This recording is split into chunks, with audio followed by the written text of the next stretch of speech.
On today's installment of Locked On Texans, John and I are going to start our Houston Texans free agency preview plus the latest on Deshaun Watson. But first, it's Monday. Start that countdown.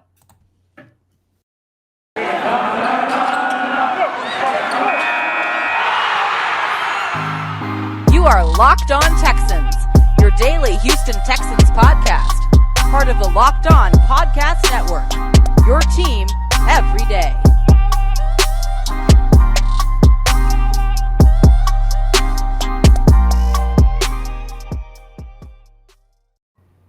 Welcome in, everybody, to another edition of the Locked On Texans podcast, part of the Locked On Podcast Network, your team every day. Today's episode is brought to you by BetOnline. BetOnline has you covered this season with more props, odds, and lines than never before. BetOnline is where the game starts. I'm John, some sports guy Hickman, joined by Cody Davis, Sports Illustrated's own. And for today, we got free agency, right?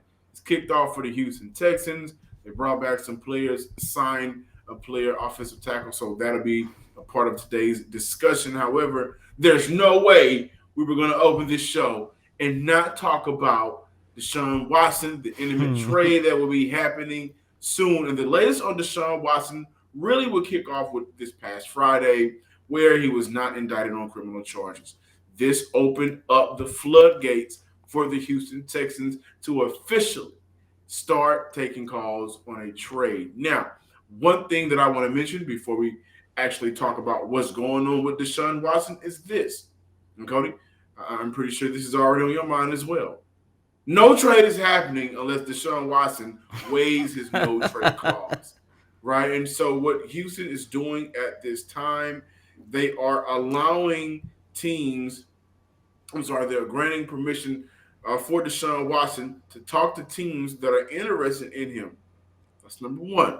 The Saints and the Panthers are the top two teams at this time, and this is Monday's show. We are recording this on Sunday evening, but those are the top two teams that are interested in Deshaun Watson that the Houston Texans have been in contact with. And a source up close to the situation, someone that I trust, have alerted me that the Carolina Panthers are aggressively pursuing Deshaun Watson. Now, that was also mentioned on Twitter, but what I'm hearing is that they are more than aggressive, and they are also going to match Nick Casario's asking price, which will include two defensive players.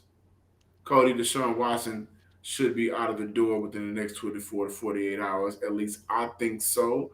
The guarantee for that contract kicks off, I want to say 3 p.m. on March 16th. We are 2 days away from that. And by that time, I'm hoping the Houston Texans have the picks, have the players, and Deshaun is gone. The saga ends.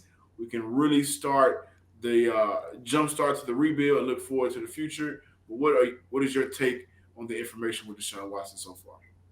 That the Houston Texans and Deshaun Watson himself are trying to move quickly to end this marriage. And look, this is a marriage that we have all prepared ourselves for. We know, dating back to January of 2021, that this is a marriage that will no longer be between Deshaun Watson and the Houston Texans. And I also want to add to that list as well, John, you mentioned the Carolina Panthers and the New Orleans Saints. The Seattle Seahawks are still a team that you got to keep their eyes on. As we talked about on Friday's show, they are very interested in flipping those assets that they got back in the trade. When they sent Russell Wilson to the Denver Broncos, they want to flip that for Deshaun. And also, literally minutes before we came on the show and started recording, Mary Kay Colbert, the Cleveland Browns beat reporter for Cleveland.com, reported that the Cleveland Browns are expected to get in the sweepstakes for Deshaun Watson. They are willing to give up 3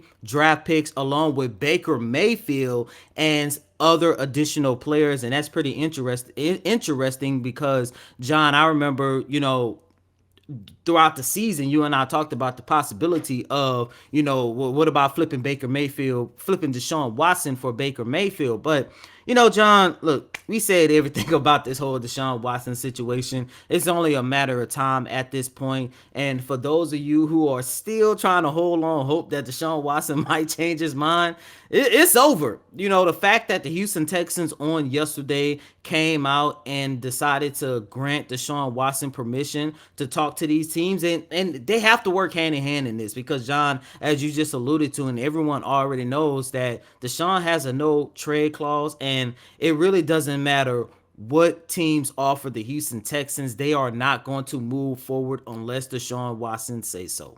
Yeah, and I also want to throw in the Bucks are also trying to get in on the Deshaun Watson sweepstakes. Very interesting to look at three teams: the Panthers, the Saints, the Bucks.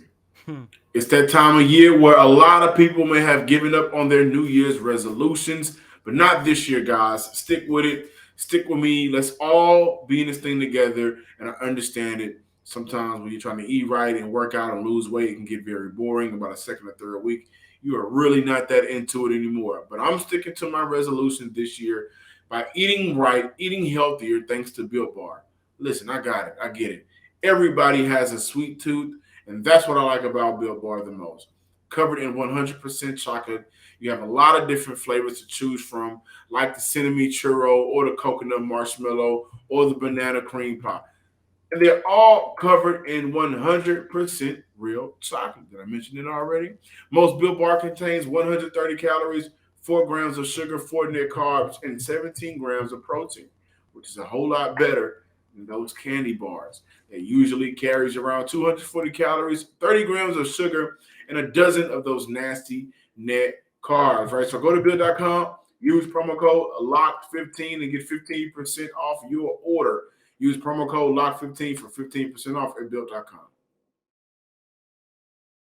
Thanks for making Locked On Texans your first listen every day. Make sure you're following the Locked On NFL, where the Locked On experts cover the biggest stories around the NFL every Monday through Friday in less than 30 minutes. Just enough time to get your morning coffee, orange juice, or your morning bagel. It's free and available wherever you get your podcast. Before we dive into the free agency preview, I definitely want to bring you guys some of the news surrounding the Houston Texans and their free agent moves so far. Chris Conley, the Houston Texans re-signed Chris Conley. Houston also re-signed Christian Kirksey, and the Texans signed former first-round offensive tackle Cedric Ogbuehi. We'll get into that and dive more in the later segment, but first we have to talk about who the Houston Texans should continue to look at during the free agency period, which kicks off now. They're able to start the legal tampering, and then I want to say Wednesday will be the first day that they can actually sign free agents. Yes, sir. And guys, you guys should know me by now.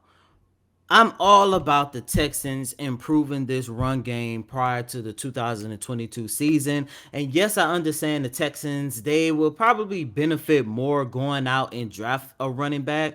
But I actually want to see the Texans go out in free agency and sign a running back that can actually help this team sooner rather than later. John, listeners and viewers, the one guy that I'm looking at when you look at possibilities for the Texans for this free agency is James Conner. He spent the 2021 season as a member of the Arizona Cardinals, who rushed for 752 yards in 15 games last season. And what I like most about Conner, he is a guy that always excel in the role where his team needs him. If he needs to be the number one running back, he can excel as the number one running back. If he needs to share the backfield with somebody, he is still going to be a productive back. You're looking at a guy who I think it's safe to say that the Houston Texans will try to have at least 2 primary running backs for this upcoming season, probably someone that they can actually pair alongside Rex Burkhead. But when you take a look at Conner, his rookie season shared the backfield with Le'Veon Bell in 2017. After Le'Veon Bell left in 2019 and 20, he shared the backfield in Pittsburgh with Benny Snell. Then, of course, last year, he also shared the backfield in Arizona with Chase Edmond. The only time He was by far a number one running back for an organization. Came during the 2018 season where he recorded his first of two Pro Bowl selections. By the way, this is a running back who is coming off his second selection for that honor. And another thing that I like about Connor, he's only 26 years old. So if the Texans can go out and sign him, let's say to a 2 to 3 year deal, I think the on-field production that he will be able to provide the Texans it will put the Texans in a situation where that will be a position where they probably will not have to worry about upgrading at that position for the next 2 to 3 years. Another thing that I like about him, his market value is very affordable for the Houston Texans. You're looking at a guy that's probably going to take somewhere between 6 to 7 million. I really want to see the Texans bring in running back James Conner. Yeah, I like James Conner. And one thing that you mentioned that I think it should be probably headline next to James Conner is he's very productive in a backfield where he's normally going to split time and snaps. And so you want a running back that doesn't necessarily need to be on the field as much as other backs to have the production that James Conner can give you. Now, if we're going to mention running backs, we're definitely going to have to mention offensive linemen. And I look at Bradley Bozeman, just ended his season with the Baltimore Ravens, only allowed 3 sacks at the center position. His market value sits around $9 million, and I think that he should reach out to Bradley Bozeman, be one of the first steps to restructuring that offensive line. Right now, I don't think that there are a lot of those staple centers coming out this year's draft. Now, we will get a haul back for Deshaun Watson, so that we may be able to look and see where Tyler Linderbaum sits in the draft and if Houston has him high on their list. But I look at a Bradley Bozeman. He's a part of a Baltimore Raven team that has led the league, if not in number one, the top three running attacks in the NFL for the last 3 to 4 years, right? Now, granted, that is behind a Lamar Jackson. However, he plays with great leverage. He plays with great strength and balance, and he knows how to move guys out of the way and create holes for your running backs or Lamar Jackson. And so, do I anticipate Houston having a Lamar Jackson here? Absolutely. Like Davis Mills is nowhere near the athlete of Lamar Jackson. But whether it's a James Conner, whether it's Rex Burkhead, whether it's a drafted running back, whether it's another running back that they have high on their list for free agency, this offensive line cannot be hit in the backfield as much as they were last year. They're going to have to create a push. And Bradley Bozeman, who, as I mentioned, comes with high praise for playing with the Baltimore Ravens for the last 4 years. I look at him at that center position, and it's hard to come by good centers in this league. As somebody the Houston Texans should absolutely target. And before moving on, John, a couple other names that I do want to throw out there. Another position they got to address is the quarterback position. And once again, we are all Davis Mills here on this show. But, of course, the Houston Texans do need to bring in a quality backup quarterback. When I take a look at the quarterback market, I would not be mad if the Houston Texans do go out and sign Jacoby Brissett. This is a guy at this stage in his career, I do believe he is starting to get the sense that he is going to be a career backup. And what I like most about Brissett, one, he is somebody that the Houston Texans can actually trust if, let's say, the development of Davis Mills come to a halt. He is somebody that the Houston Texans can go out there, relieve Davis Mills, like I mentioned, if his production start coming to a halt. And two, most importantly, I think he will be the best backup quarterback where Davis Mills can either A, learn from, and B, most importantly, he will not be looking over his shoulder every time he make a mistake because he's thinking he has a backup behind him that can actually come and take his spot as the Houston Texans starting quarterback. That is a guy I do believe the Houston Texans should consider. And on the defensive side of the ball, we might as well just get prepared for it. Aaron Wilson probably will break this news first thing tomorrow morning. But Malcolm Butler, I understand he is getting up there in age, but you take a look at the Houston Texans cornerback position. They are, I want to say, maybe a talent away from having a very solid and reliable cornerback. And remember, when I take a look at, just released Terrence Mitchell as well. Exactly, who played solid for him last year. Exactly. Plus, by the way, I think if not last Thursday, but I believe on Friday, we started hearing rumors that Malcolm Butler and the Houston Texans Was were Friday. flirting with each other. When I take a look at Malcolm Butler, the one thing I don't like about it, he's 32 years old, and we really don't know how much he has left in the tank. But take a look at his production last year: 100 tackles, 14 pass deflections, 4 interceptions. You talk about a guy who fit the Texans culture, but at the same time, he's still very talented, even though he's getting up there in age. I wonder if the Texans and Nick Casario flirt how they should flirt with some of these players, man. Like, do they set the mood first? I will say, and I'm gonna throw this out to you guys. This is just an idea.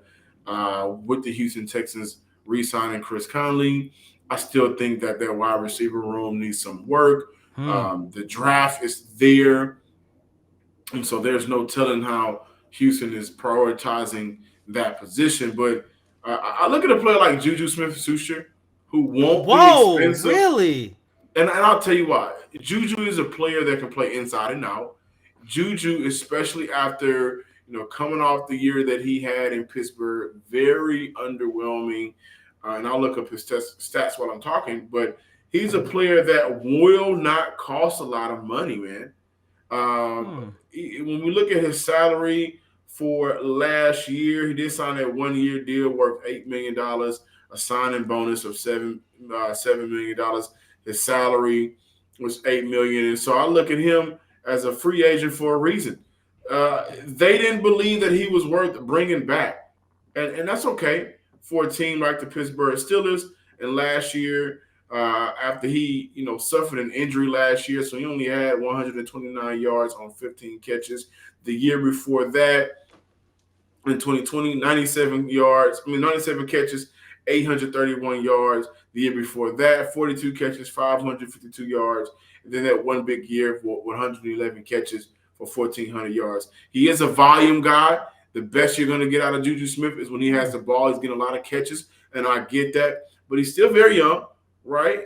Only his fifth year in the league. And what I like most about Juju is, let's say Houston goes out and they're able to draft a receiver that day one is the number one receiver. Well, that gives you some flexibility with Brandon Cooks' future if you decide to maybe move on from Brandon Cooks at some point. But you can bring in a Juju who's a prime number 2 receiver when healthy.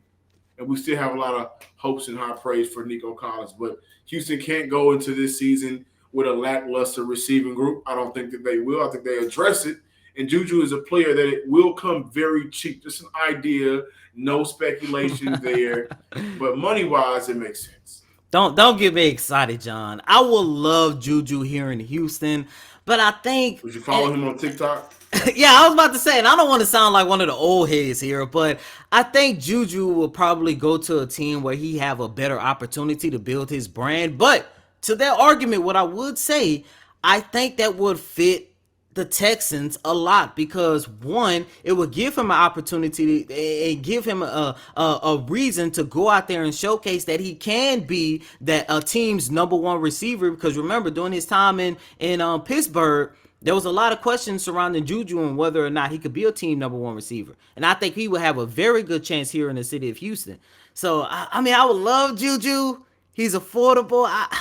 Him and Davis Mills, Nico on the other side. Hey, man, You put Brandon Cooks in the slot?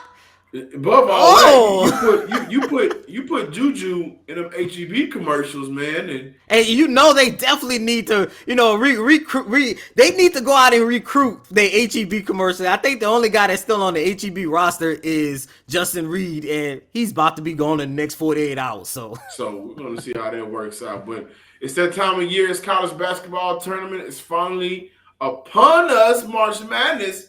From all of the latest odds, the contests, and the player props, BetOnline.net is the number one source for all of your sports betting needs and info. BetOnline remains the best spot for all of your sports scores, podcasts, and news this season. And it's not just basketball. BetOnline has you covered for all of your sports wagering information needs, including live betting and your favorite Vegas casino games. Head to the website today or use your mobile device to learn more about all of the latest trends in action because BetOnline is where the game starts.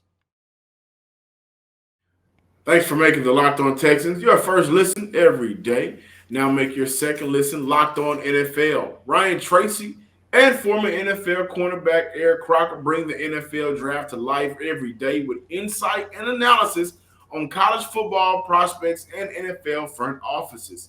It's free and available wherever you get your podcast. Before we get out of here, definitely want to give you guys some news about the Houston Texans and who they have already re-signed or brought in. Chris Conley, 22 catches, 323 yards last season, along with 2 touchdowns, was re-signed by the Houston Texans on Friday. The Texans re-signed linebacker Christian Kirksey on a 2-year deal worth up to $10.5 million. Kirksey ended his last season with 93 tackles, 1 pick, and 8 pass deflections. The Texans did sign former first-round offensive tackle Cedric Ogbuehi. Ogbuehi is 29 years old, last played for the Baltimore Ravens. Since being drafted, he has played in 60 games and started in 57, but with 3 teams. Now, here's a good thing about this.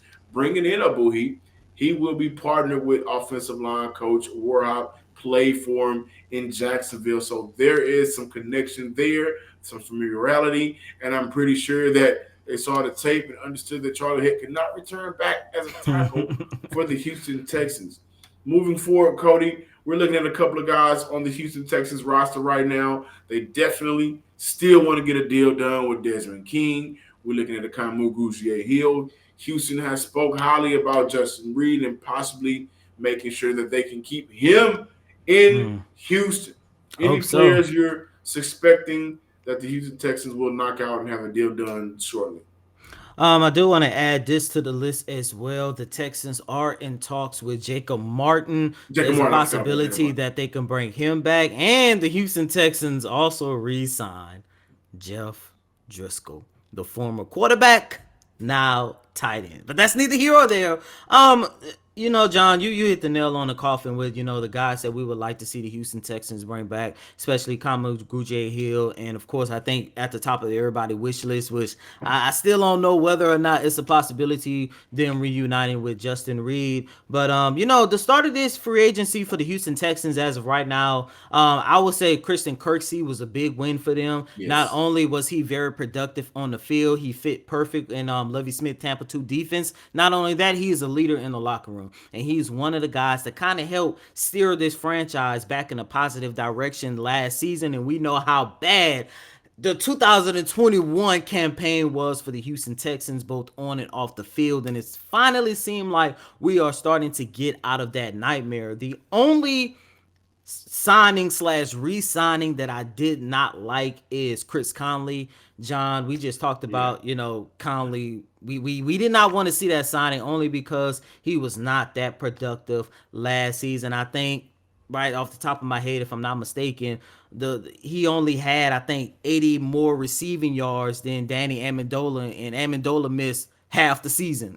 And Chris Conley played in all except for 1, maybe 2 games. But, Christian Kirksey, that's a big win for the Houston Texans. Don't really know what to say about Jeff Driscoll. I mean, I guess he'll still be part of the special team unit. But, I would say... Tight end legend. Texas tight end. He on the special team. Throw me the ball. Exactly. But, before the Houston Texans really start dipping into free agency, one of the guys that I really want to see them re-sign is Desmond King. We talked about Malcolm Butler. I think if you can have a cornerback group with Butler, King, Lonnie Johnson, and Tavier Thomas. And maybe J.C. Horn. Yeah, maybe J.C. Horn. Ooh, if they get J.C. Horn, baby, you're really looking at a secondary that's going to take leaps next season, because I think we all can agree that after the lack of talent in the running back room, they got to do something with that secondary, especially considering that you might lose arguably your best defensive back in Justin Reed. But Desmond King is one of those guys they definitely have to re-sign. Tom Brady is back. You lying. Tom Brady. These past 2 months, I've realized my place is still on the field and not in the stands. This is real time, by the way. That time will come, but it's not now. I love my teammates, and I love my supportive family. This is They real made time. it all possible. I'm coming back for my 23rd season in Tampa. Take Tampa and scratch them off the list with Deshaun Watson. Brady is back. He got tired of helping meal prep for the kids in school. And he saw spring break happening tomorrow. He's like, you know what? This is not me. I don't know what to do with this. Spring break and his kids here at the house all the time. I'm going back to Tampa. This is the Locked On Texans podcast. Thank you guys for checking us out today. This is all real time, so when you guys watch it, oh my God. I'm Johnson Sports Guy Hickman. Follow us on Twitter at Locked On Texans and like us on Facebook as well. Subscribe. Subscribe to the YouTube page. You guys have been doing great with that, running the numbers up. Tom Brady just steals the show. Let's get him out of here, Cody. Yeah, look, follow us on Twitter. Follow me on Twitter at Cody Davis _24. But I guess check out Locked On Buccaneers to know more about this. We don't know. We don't know at this point. David Harrison with the Locked On Bucks, man. He also does the Locked On Commanders, but wow. Oh man, this is crazy. Well, John, like you said, scratch Tampa Bay Buccaneers off this list. So I'm pretty sure the Carolina Panthers are going to, fight even harder to get their hands on Deshaun. But ladies and gentlemen, until next time, or at least we have an emergency podcast. Who knows? Peace.